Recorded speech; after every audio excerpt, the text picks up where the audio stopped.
respect isn't given, it's earned. And when you claim the crown of the trap, you better stand on it. In one corner, young Jeezy, a snowman turned superstar from the streets of Atlanta, ties to BMF, platinum plaques, a voice of the dope game in surround sound. He brought the cold, emotionalist grind of trap life to the mainstream. In the other, Pimp C, Port Arthur legend, one half of UGK, raw, loud, unfiltered. Fresh out of prison, standing 10 toes on everything he ever said in the booth. To the industry, it looked like a misunderstanding. To the streets, it was a southern standoff. One side calling out the other for breaking the code. But this wasn't just about rap. It was about authenticity, about who really lived it, who just learned how to rap good. Two legends, two ideologies, and only one could walk away with their reputation untouchable. This is the story of what happens when Southern unity gets tested and real street values meet rap industry politics. Before there was beef, there were two Southern empires built on two different codes. On one side, Port Arthur, Texas, a small refinery town, rough around the edges, home to UGK, the underground kings. And the voice of that duo, a man named Pimp C. Pimp C didn't just rap, he orchestrated. A producer, a preacher of pimp culture, a scholar of Southern slang. His beats were country soul, dipped in codeine. His lyrics, church on Sunday, if your pastor carried a 45. With Bun B's slick delivery and Pimp C's unapologetic attitude, UGK rep Texas with something deeper than its hits. They rep trill, true, real, and ill. Their music wasn't about fantasy, it was documentation. From Pocket Full of Stones to One Day, UGK gave the South its soul. Now flip to the other side of the map, Atlanta, Georgia, a city fueled by dreams and snow-white ambition. Out of the coldest corners of ATL came young Jeezy, formerly known as Lil J, rebranded as the Snowman, a street figure with real connections and a growl in his voice that felt like it came from the bottom of a Pyrex pot. Before the major labels came calling, Jeezy had already built a name for himself through Dope Boy Gospel. His mixtapes were street sermons. And when he dropped Trap or Die in 2004, it was more than music, it was currency. Jeezy wasn't rapping about the trap, he was the trap. Connected to BMF, backed by the streets, and unbothered by the industry politics, he didn't need validation from the radio, he had the hood. But here's where the tension started to simmer. Texas and Atlanta weren't just two Southern scenes, they were two different philosophies. Texas believed in respect, in showing love to OGs, and putting on for your city and your region. Atlanta, however, it was faster, louder, flashier, less about coastlines and more about the hustle. And to someone like Pimp C, that hustle, when unchecked, looked like disrespect. He saw newer artists skipping the groundwork, skipping the struggle, skipping the code. To Pimp C, rap was sacred. To Jeezy, it was a battleground, and he was winning. So when both men reached the peak of their powers in the mid-2000s, it wasn't about if they'd collide, it was about when they'd collide. By the early 2000s, UGK had already put in a decade worth of groundwork. They were Southern rap's unsung heroes, street prophets with platinum penmanship, but it wasn't until 2000 that the industry finally had to pay attention. Jay-Z handed them a megaphone, and Pimp C, he used it his way. While Bun B delivered smooth precision, Pimp C made sure his message was uncut, even if it meant refusing to show up for the video shoot. To him, this wasn't some flashy cameo. It was UGK introducing themselves to the world on their terms. But just as the mainstream started calling, Pimp C was facing prison time. Locked away for an aggravated gun charge, Pimp C sat down, but UGK didn't slow up. While he served time, Bun B held the brand together. Guest features, solo runs, and constant reminders that UGK wasn't going anywhere. Then in 2006, he came home. Pimp C was free, and he had something to say. he hit the ground running. The return of Trill was loud, defiant, and country to the bone. Then came the classic International Players Anthem, produced by 3 6 Mafia, verses from Outkast with the hook and the soul, courtesy of UGK. It was a cultural moment. For a brief second, the entire South stood under one flag. But while UGK was being crowned royalty, in Atlanta, another king was already building his own empire. Young Jeezy had taken the trap and made it cinematic. Trap or Die had turned the streets into disciples. Let's Get It, Thug Motivation 101 turned Jeezy into a platinum selling prophet. And when he signed to Def Jam, the Snowman became a movement. He wasn't rapping to impress the critics. He was speaking to trappers, boosters, scammers, anyone who had stood on a corner praying the feds wouldn't swing through. By 2006, Jeezy had dropped Thug Motivation 101, started CTE, and stood toe-to-toe with T.I. as Atlanta's top general. But here's where things got complicated. UGK had just dropped Underground Kings, their final group album. The buzz was insane, but behind the scenes, there was friction bubbling. Pimp C was trying to clear a verse from Jeezy for the I Got Money remix, but according to some sources, Jeezy wouldn't clear it, or worse, wasn't answering the call.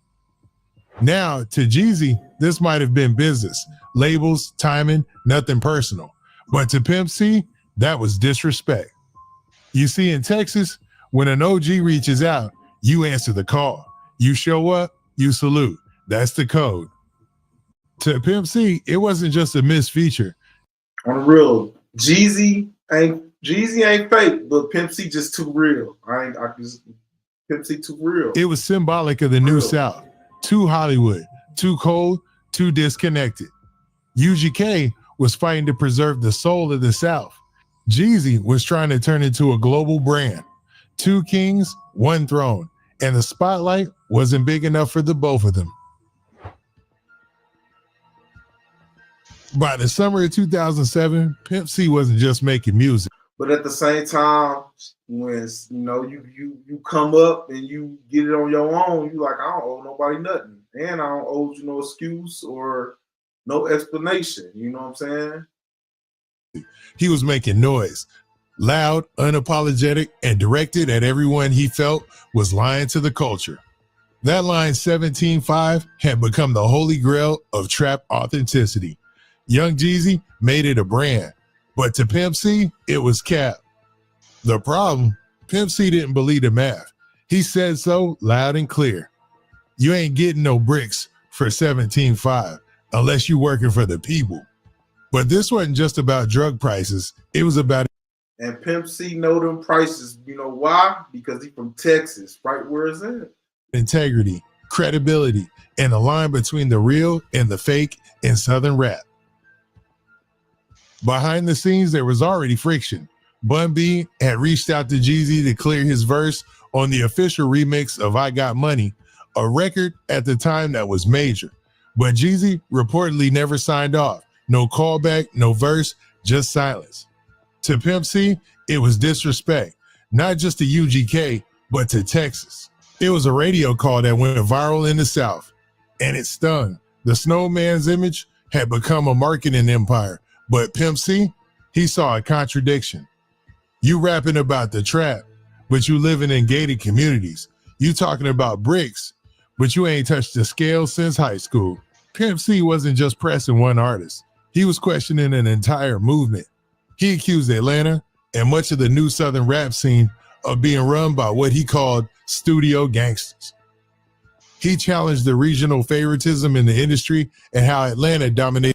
That's just the symptoms of, Pimp C was the real deal. And he was, kind of like an underdog at that time, like he was an OG, but you know what I'm saying? Like he ain't reached the heights they could have been, you know what I'm saying? UGK. They OGs and they, you know what I'm saying? Everybody know about it, but they ain't get them where they, you know what I'm saying? And then he see all this fake stuff, so he like, I gotta call it out now. The radio while Texas and Louisiana got boxed out. He said the South had lost its soul, that too many rappers were copying the trap template, chasing club money and lying about who they were.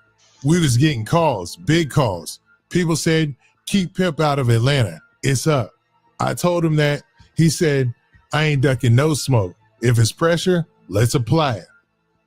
Pimp was moving around with purpose, with pressure, and with enemies, waiting to test his temperature.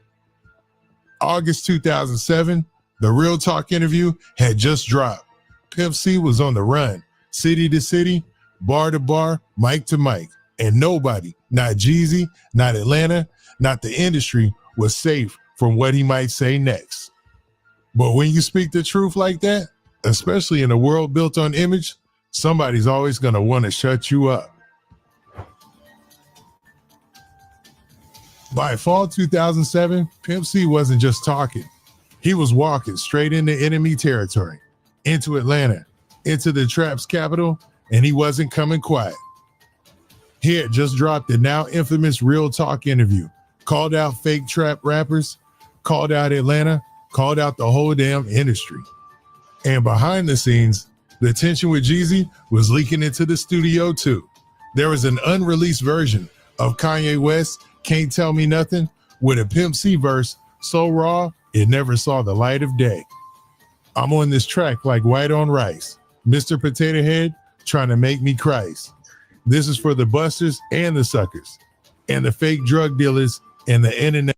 He called Jeezy Mr. Potato Head. Cluckers. Nah. I been had my money right. Pimp C, that's some country shit. I'm on this track like white on rice. I'm rap a lot in this mafia life. But when Kanye heard it, he pulled the plug. He told Pimp that the song was a prayer, not a diss record. Pimp actually agreed, said he was wrong for actually inviting a man to his crotch on a song where he's talking about the Lord. But the fact that it was even recorded says everything. Eventually, word got back to Rap A Lot, to Jay Prince, the godfather of Houston. And when Prince heard what was brewing, he moved. Man, Jay sent 100 people out there, no cap. Security, artists, was and Atlanta felt. Pimp C didn't just talk slick. He dropped names. He went on beat. Pimp C wasn't just burning bridges. He was dousing the whole game in gasoline and daring anyone to strike a match. Pimp C went on to say, I'm not here to be liked. I'm here to tell the truth. And if that makes me a target, so be it. Atlanta heard the warning. The industry took notes. And somewhere in the background, silent forces began to move. Pimp C's response was, I said what I said. December 4th, 2007, the day UGK's legacy took a devastating turn. Pimp C was found unresponsive in a Las Vegas hotel room. Officially, it was ruled an accidental overdose, but those closest to him saw shadows far deeper than drugs alone. The news hit like a bombshell. The trap king, the unspoken icon, was gone at 33. Fans around the world mourned, but whispers started. Questions floated. Was it really just an overdose, or was there something more sinister at hand? Reports surfaced about Pimp C's struggle with sleep apnea and his refusal to take prescribed medication and the toxic stress from ongoing beefs, yet the timing raised eyebrows. Inside that room, Pimp C nuts. He refused to take prescribed medication, but he drinking prescribed medication. Come on, man. Investigators found traces of codeine, alcohol, and prescription meds. No signs of forced entry or foul play. But the music community knew Pimp C wasn't just a victim of bad choices. He was a man under siege. The label urged calm. The family demanded privacy, but some insiders hinted at a cover-up, a push to keep the truth under wraps, fearing the fallout from the powerful forces tangled in Pimp C's final days. Friends remembered frantic phone calls the night before. Pimp expressing paranoia, mentioning that they're watching. They don't want me to make it out alive. Was it stress or real threats closing in? What followed was a silence heavier than any beat. Pimp C's death left a void in hip-hop and in Houston's heart. A legacy interrupted, a king dethroned. But the story was far from over. Pimp C's death left a silence, but also a powerful echo that still reverberates through the South, through hip hop, and beyond. His voice, his raw honesty, and his uncompromising spirit refused to fade away. UGK was more than a rap duo. It was a movement that redefined Southern music. After Pimp C passed away, Bun B carried the torch alone, honoring his brother's memory in every verse, every show, every interview. Pimp C's influence is undeniable. From trap to mainstream, from Houston blocks to global stages, artists cite him as a blueprint for authenticity, resilience, and Southern pride. Every year, fans and artists come together to celebrate his life and music. Murals painted on Houston walls, songs dedicated to his memory. Bun B got bars on the real. Bun B got bars, but Pimp C just got that sauce, that swag. You know what I'm saying? He just bring that. And social media gets flooded with respect that reminds the world Pimp C's story isn't just history, it's living culture. Posthumous albums and unreleased tracks continue to introduce Pimp C to new audiences. His work remains a touchstone, a reminder of a time when Southern rap found his voice and spoke with pride, pain, and power. Pimp wasn't just my partner, he was my brother. His music, his spirit, it's still alive. I promise to keep it that way for him, for the culture, for the people. Said by Bun B.